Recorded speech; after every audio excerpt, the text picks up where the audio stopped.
The air smelled like burnt rubber and gasoline. Jasmine Crawford's face was pressed against the hot metal of her car hood, the autumn sun beating down on the back of her neck. Her arms were wrenched behind her at an angle that sent sharp pain radiating through her shoulders.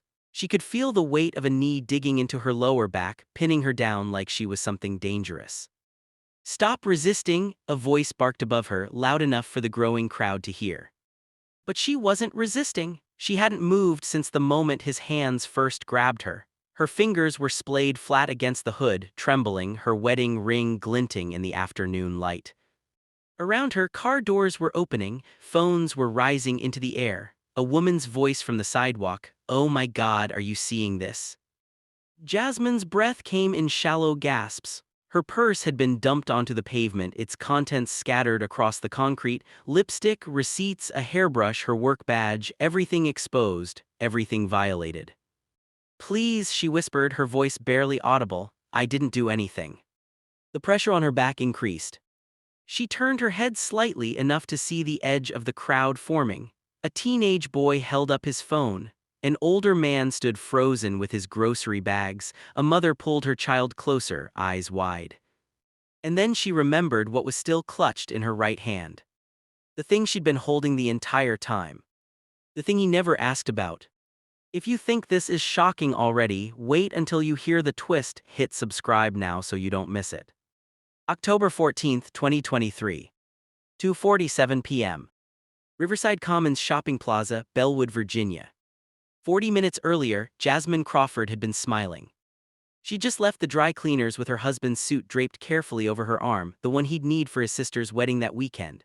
The plastic crinkled as she walked, catching the afternoon breeze. She wore a cream-colored blouse tucked into dark jeans, her natural hair pulled back into a low bun, professional, put together. She had a conference call at 4, so she was moving quickly but not rushing. The plaza was the kind of place where families felt safe. A Target anchored one end, a Panera the other. In between, a nail salon, a bookstore, a juice bar where teenagers clustered after school. The parking lot was half full, mostly SUVs and sedans with car seats in the back. Jasmine clicked her key fob and her silver Honda Accord beeped twice in response. She laid the suit across the back seat with care, making sure it wouldn't wrinkle, then circled around to the driver's side. She was thinking about dinner, about whether they had enough salmon in the freezer, about the presentation she needed to finish before Monday. Normal thoughts, safe thoughts. She opened her door and slid into the driver's seat, adjusting her purse on her lap. The interior smelled faintly of the vanilla air freshener hanging from her rearview mirror. Her phone sat in the cup holder, its screen dark. She reached for her seatbelt. That's when she saw the flashing lights in her rearview mirror. The patrol car had pulled in behind her at an angle, blocking her in. Jasmine's stomach tightened. She hadn't even started her engine yet, hadn't pulled out of the space. She looked around the parking lot, confused, trying to understand what was happening. The officer's door opened. He was white, mid-30s, with a military-style haircut and mirrored sunglasses that hid his eyes. His name tag read Officer Keller. He moved slowly, deliberately, one hand resting casually on his belt as he approached her window. Jasmine rolled it down halfway, her heart already beating faster. "Afternoon," he said, his voice was flat, emotionless. "Good afternoon, officer," Jasmine replied, keeping her tone respectful. "Is there a problem?" "License and registration." "No explanation, no, I pulled you over because," just a command. "Of course," Jasmine said carefully. "Can I ask what this is about? I haven't even left the parking spot yet." Keller tilted his head slightly. "License and registration now." Jasmine felt her throat tighten, but she nodded. "Okay, my registration is in the glove compartment. I'm going to reach for it now." She moved slowly, deliberately, narrating every motion. She'd been taught this. Her father had taught her, her husband had reminded her. Stay calm, stay visible, survive. She handed both documents through the window. Keller took them without a word and walked back to his patrol car. Jasmine sat frozen, her hands gripping the steering wheel. Around her, people walked by with shopping bags, oblivious. A mother strapped a toddler into a car seat 3 spaces down. An elderly man loaded groceries into his trunk. Everything was normal. Except it wasn't. Keller returned 5 minutes later, but this time he wasn't alone. A second officer had arrived, younger with a buzz cut and a nervous energy. His badge read Officer T. Voss. He positioned himself on the passenger side of Jasmine's car, peering through the window. "Step out of the vehicle," Keller said. Jasmine's pulse hammered in her ears. "Why, what did I do?" "Step out of the vehicle, now." "Officer, I have a right to know." "You want to add obstruction to this?" Keller's voice sharpened. "Step out." Jasmine's hands trembled as she opened the door. She stepped out slowly, keeping her hands visible. She was 5'6", 140 pounds. Keller was easily 6'2", broad-shouldered. Voss wasn't much smaller. "What is this about?" she asked again, her voice quieter now. "We received a report of suspicious activity in this area," Keller said. "Someone matching your description." "Suspicious activity?" Jasmine's eyes widened. "I was picking up dry cleaning, that's all I've done." "Are there any weapons in the vehicle?" "No." "Any drugs?" "No, of course not." "Do you consent to a search?" Jasmine hesitated. She knew her rights. "No, I don't consent. You don't have probable cause." Keller's jaw tightened. "Turn around, put your hands on the vehicle." "What? No, I didn't." "Turn around." A woman walking by slowed down, her eyes flicking between Jasmine and the officers. A man across the lot stopped loading his car, his hands still on a grocery bag. Phones began to rise. Jasmine's voice cracked. "I'm a federal employee. I work for the Department of Education. You can check my credentials, they're right there in my purse." "Hands on the vehicle, now." She complied, her palms pressing flat against the warm metal of her hood. Her breath came fast and shallow. Behind her, she heard Keller rustling through her car. "If this part has you on edge, hit the like button right now. It lets us know you want more stories like this." "Found something," Keller called out from inside her car. Jasmine's head snapped toward him. "What? That's not possible." Keller emerged holding a small black case, the kind used for sunglasses. He opened it in front of the growing crowd. Inside was nothing, just the sunglasses she kept in her center console. But he held it up like evidence. "What is this?" he asked. "Those are my sunglasses," Jasmine said, her voice shaking with disbelief. "You can see they're sunglasses." "Looks like a case that could hold something else," Keller said, his voice louder now, performing for the onlookers. "Something you didn't want to tell me about." That's insane. You can see what's inside." "And you were acting nervous when I approached, refused to consent to a search. That's suspicious behavior." "Because you didn't tell me why you stopped me," Jasmine's voice rose despite herself. "I have rights." "You're failing to comply with a lawful order," Keller cut her off. "That's a crime." Voss moved closer, his hand on his cuffs. Around them, the crowd was no longer just watching, they were recording. 7, 8, maybe 10 phones pointed at the scene. A woman called out she didn't do anything. Keller ignored her. "Turn around," he said to Jasmine. "Put your hands behind your back." "For what?" Tears stung Jasmine's eyes. "For what?" "For resisting." "I'm not resisting, I'm just asking." Keller grabbed her arm. It happened fast. Keller twisted Jasmine's arm behind her back and slammed her forward against the hood of her car. The impact knocked the air from her lungs. Her cheek pressed against the hot metal, her vision blurring. "Stop resisting," Keller shouted loud enough for everyone to hear. But she wasn't. Her body had gone rigid with shock, not resistance.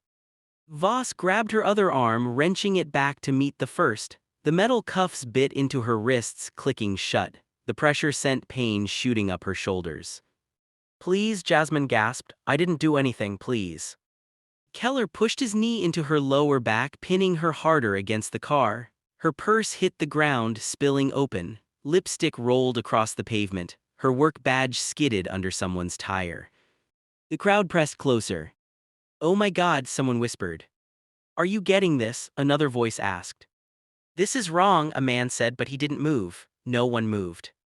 Jasmine's face burned with humiliation. Her blouse had come untucked. Her hair had fallen loose. She could feel dozens of eyes on her, recording her lowest moment, and there was nothing she could do. "I'm a person," she whispered, but her voice was lost in the chaos. Keller hauled her upright by her cuffed arms, pain exploding through her shoulders. He turned her to face the crowd as if to show them what happened to people who didn't comply. Jasmine's eyes swept across the sea of phones, strangers recording her shame, recording her powerlessness. And then Keller's radio crackled. A voice came through, tinny and urgent. "Dispatch to Unit 47, we need you to." Keller clicked it off. He looked down at Jasmine with something like satisfaction in his eyes. "Let's go," he said, starting to walk her toward his patrol car. That's when Jasmine's fingers, still locked in her right hand since the moment he first touched her, finally caught his attention. Keller stopped. He looked down. His expression changed. "What the hell is that?" Keller stared at Jasmine's right hand. Her fingers were still curled around something small, black, rectangular. She'd been holding it since before he'd first approached her window, through the questioning, through the search, through everything. A phone. But not just any phone. It was angled upward, the camera lens pointed directly at him. The screen glowed with a red recording dot and a number that had been climbing the entire time: 1423, 1424, 1425. Jasmine lifted her head slowly from the hood of the car. Her voice, when she spoke, was steady despite the tears on her cheeks. "It's been recording since the moment you walked up to my window," she said quietly. "Video and audio, everything you said, everything you did." Keller's hand loosened on her arm. "And it's live streaming?" Jasmine continued, her eyes meeting his for the first time. "To my husband, he's been watching this entire encounter. He's a civil rights attorney with Morrison and Blake. He specializes in Section 1983 cases, police misconduct." The color drained from Keller's face. "You're lying," he said, but his voice had lost its authority. Jasmine turned her head slightly, just enough to speak to the crowd. Her voice carried across the parking lot, clear and calm. "Could someone please read what's on my work badge? It fell on the ground when Officer Keller dumped my purse." A woman in yoga pants stepped forward, bending down. She picked up the laminated card, squinting at it. Her eyes widened. "It says, Department of Justice," the woman read aloud. "Office of Civil Rights, Senior Investigator." She looked up at Jasmine, then at Keller. "Oh my God." The parking lot went silent. Keller's hand fell away from Jasmine completely. Voss took a step back, his face pale. "That's not," Keller started. "My full name is Jasmine Crawford Westfield," Jasmine said, still in that same measured tone. "I've been with the Civil Rights Division for 7 years. I investigate patterns and practices of constitutional violations by law enforcement agencies. I was on my way home from a deposition when you decided to stop me for no lawful reason." She paused, letting that sink in. "I asked you multiple times what I was being stopped for. You never gave me a legal justification. I didn't consent to the search of my vehicle. You performed it anyway. I didn't resist. You claimed I did. You manufactured probable cause using my sunglasses case, and you assaulted me in front of witnesses while I was in custody." Her voice never rose, she didn't need it to. "All of it," she said softly, "is on camera." Keller's radio crackled again. This time he didn't silence it. "Unit 47, this is dispatch. We have Captain Morehouse en route to your location. Do not leave the scene. Acknowledge." Keller's hand shook as he reached for the radio. "Copy," he said, his voice barely audible. Around them, the crowd had grown, 20 people, maybe more. Every single phone was still recording. Jasmine remained standing against her car, still in handcuffs, still in pain, but the dynamic had shifted entirely. Keller backed away from her, his hands rising slightly as if to show he wasn't touching her anymore. Voss had gone completely still, his face ashen. "I didn't," Keller started, then stopped. His eyes darted to the phones, to the witnesses, to Jasmine's badge lying on the pavement like evidence at a crime scene. "You need to take these cuffs off me," Jasmine said quietly, "right now." Keller hesitated. "Now," she repeated, "or every second you leave them on adds to the civil rights complaint." His hands fumbled with his keys. He stepped forward cautiously, like approaching something dangerous, and unlocked the cuffs. They fell away, and Jasmine brought her arms forward. Wincing as circulation returned, deep red marks ringed both wrists. A man in the crowd stepped forward, his phone extended. "I got the whole thing too," he said. "From 3 different angles. I saw you plant yourself behind her car before she even started her engine." Same, said the woman in yoga pants. You were watching her from across the lot. I recorded everything, added a teenager, already uploaded it. Keller's breathing had gone shallow. Voss looked like he might be sick. The sound of sirens cut through the air. Two more patrol cars arrived first, pulling in fast. Then an unmarked sedan with municipal plates. The doors opened and a woman in uniform stepped out, silver captain's bars gleaming on her collar. She was in her 50s with steel gray hair pulled back tight and an expression that could cut glass. Captain Morehouse. She took in the scene with a single sweep of her eyes. Jasmine with marks on her wrists, her belongings scattered across the pavement, the crowd of witnesses with their phones raised, Keller and Voss standing frozen. Someone want to tell me what the hell is happening here? Morehouse's voice carried authority that Keller's had only pretended to have. Jasmine spoke first. Captain, my name is Jasmine Crawford Westfield. I'm a senior investigator with the Department of Justice Civil Rights Division.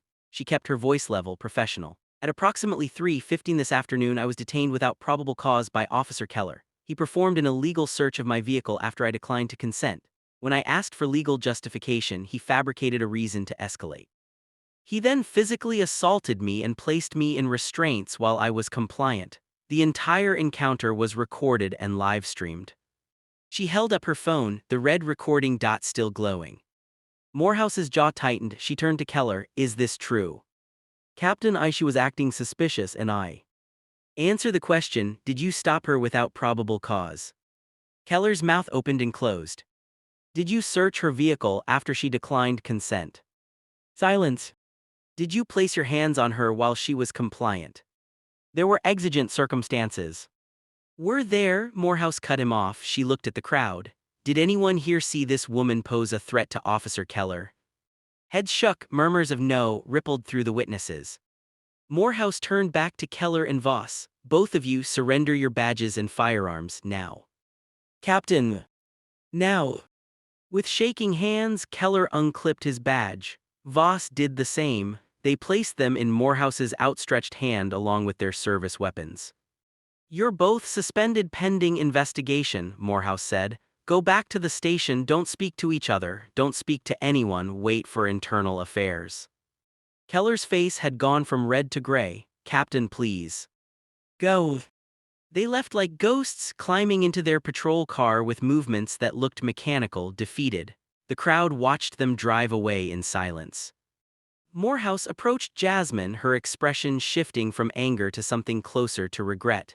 Ms. Crawford Westfield, I apologize on behalf of the Bellwood Police Department. Are you injured? Do you need medical attention? Jasmine rotated her shoulders carefully, testing the pain. I'll need documentation of the injuries for the complaint, photographs, medical examination. Of course, Morehouse gestured to one of the other officers. Call an ambulance and get me a supervisor from IA on scene immediately. She turned back to Jasmine. I need you to know this isn't how we train our officers, this isn't the standard we hold ourselves to. Jasmine's expression didn't soften. Captain, with respect, I'll be requesting all personnel files, training records, and complaints for both officers. If this isn't your standard, the documentation will reflect that. Morehouse nodded slowly. Understood. Within 30 minutes, the parking lot had transformed into something resembling a crime scene. Internal Affairs investigators arrived with cameras and evidence bags. They photographed the marks on Jasmine's wrists, the scattered contents of her purse, the position of the vehicles. They interviewed witnesses, collecting names and contact information from everyone who had recorded the encounter. The woman in yoga pants approached Jasmine. I sent you my video, she said quietly. I used AirDrop. My name's Claire Patterson. I'm a paralegal. If you need a witness statement, I'll give one. So will I, said the man who'd filmed from across the lot. I'm David Reese. I'm a high school teacher. What I saw today was wrong, completely wrong. One by one, witnesses stepped forward. A college student, a nurse, a retired postal worker. People who could have looked away, could have kept walking but didn't. The teenager who'd been recording held up his phone. It's already going viral, he said. Like hundreds of thousands of views, people are calling the police department, the mayor's office. Jasmine closed her eyes briefly. She'd wanted documentation, not spectacle, but she also knew what this meant. It meant accountability couldn't be buried. An ambulance arrived. Paramedics examined Jasmine's wrists and shoulders, documenting contusions and soft tissue injuries. They offered to transport her to the hospital, but she declined. She had calls to make. Her phone buzzed, a text from her husband. "I'm 10 minutes away. I've already contacted our firm. We're filing first thing Monday morning." Another text, this one from her supervisor at the Justice Department. "Saw the video. I'm sorry this happened to you. We're opening an inquiry into the Bellwood PD. Whatever you need, you have it." More texts followed, colleagues, friends, family members who'd seen the live stream or the viral videos. Jasmine sat on the curb, her phone in her lap, and let herself feel it all. The violation, the fear, the humiliation, but also something else. Evidence, witnesses, accountability in motion. Captain Morehouse approached one more time. "I pulled Officer Keller's file," she said quietly. "There are 3 prior complaints, 2 for excessive force, 1 for discriminatory profiling. All 3 were investigated internally and deemed unfounded." Jasmine looked up at her. "Were they?" Morehouse's silence was answer enough. "That's going to change," Jasmine said. It wasn't a question. "Yes," Morehouse said, "it is." Jasmine drove home 2 hours later, her husband following in his car to make sure she arrived safely. The suit from the dry cleaners still hung in her back seat, untouched, a reminder of how ordinary the day had started. She kept the news off that night. She didn't watch the videos circulating online, didn't read the comments flooding social media. She'd lived it once, that was enough. Instead, she sat on her couch with her husband's arm around her shoulders, an ice pack on her wrists, and let herself be still. "You okay?" he asked after a long silence. "No," she said honestly, "but I will be." He kissed the top of her head. "What you did today, keeping that recording going, staying calm, that was incredible." Jasmine shook her head slightly. "I shouldn't have had to, that's the point." "I know." She thought about the faces in the crowd, the phones raised like shields, the witnesses who'd stepped forward without being asked. "People saw," she said quietly. "That matters." "It does." The next morning, local news outlets ran the story. By afternoon, it had gone national. Civil rights organizations issued statements. The mayor promised a full investigation. The police union remained silent. Keller and Voss were placed on unpaid leave. Internal Affairs opened formal investigations. The Department of Justice announced they were reviewing the Bellwood Police Department for patterns of constitutional violations. Jasmine's phone wouldn't stop ringing, but she let most calls go to voicemail. She'd give her statement when she was ready. She'd file her complaint on Monday. She'd cooperate with every investigation. But right now she needed to heal. 3 weeks later, 2 more victims came forward, both black women, both stopped by Officer Keller without cause, both humiliated, searched, threatened. Neither had been recording. Their cases had been closed as unfounded. But Jasmine's evidence reopened them. A month after that, Officer Keller was terminated and charged with deprivation of rights under color of law, a federal crime. Officer Voss resigned before he could be fired. The Bellwood Police Department entered into a consent decree requiring independent oversight, revised training protocols, and a civilian review board. It wasn't revenge. It was accountability. Jasmine returned to work, still investigating police departments, still documenting violations, still fighting for the people who didn't have federal credentials or legal husbands or the presence of mind to press record. Because she knew the truth, what happened to her could happen to anyone. It did happen to anyone. The only difference was that this time, the camera was on. The witnesses stepped forward. And the system, for once, couldn't look away.